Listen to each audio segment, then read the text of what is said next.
Assalamualaikum warahmatullahi wabarakatuh. Di sini saya akan perkenalkan, nama saya Azam Moteka dari kelas 11 IPA 5. Saya ingin mengumpulkan tugas remedial PAI semester ganjil 2020-2021. Di sini saya akan menjelaskan tentang iman kepada Rasulullah. Beriman kepada Rasulullah merupakan rukun iman yang keempat. Sedangkan menurut istilah, iman kepada Rasulullah adalah meyakini dengan sepenuh hati bahwa Rasul itu benar-benar utusan Allah yang ditegaskan untuk membimbing umatnya ke jalan yang benar agar selamat dari dunia dan akhirat. Lantas, apa dalil iman kepada Rasulullah?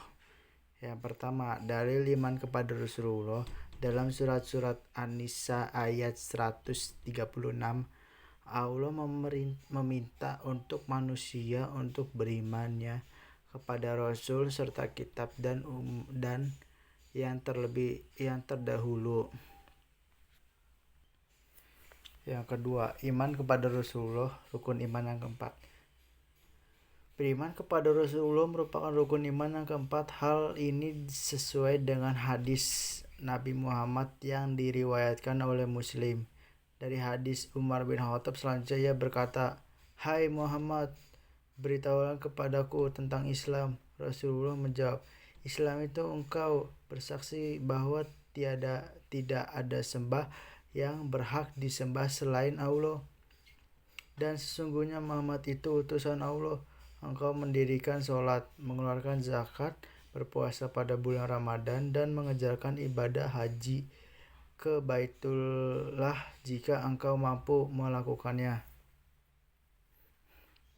Orang itu berkata, "Benar." Kami pun heran. Ia bertanya lalu membenarkan. Orang itu berkata, Rasulullah menjawab, "Engkau beriman kepada Allah, kepada para malaikatnya, kitab-kitabnya, kepada para rasulullah, kepada hari kiamat, dan kepada takdir yang baik maupun yang buruk." Orang tadi berkata, "Engkau benar."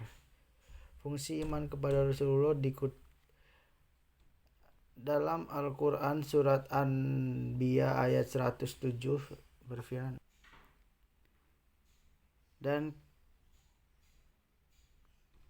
Dan kami tidak mengutus engkau Muhammad melainkan untuk menjadi rahmat bagi seluruh alam. Sekian dari saya. Wassalamualaikum warahmatullahi wabarakatuh.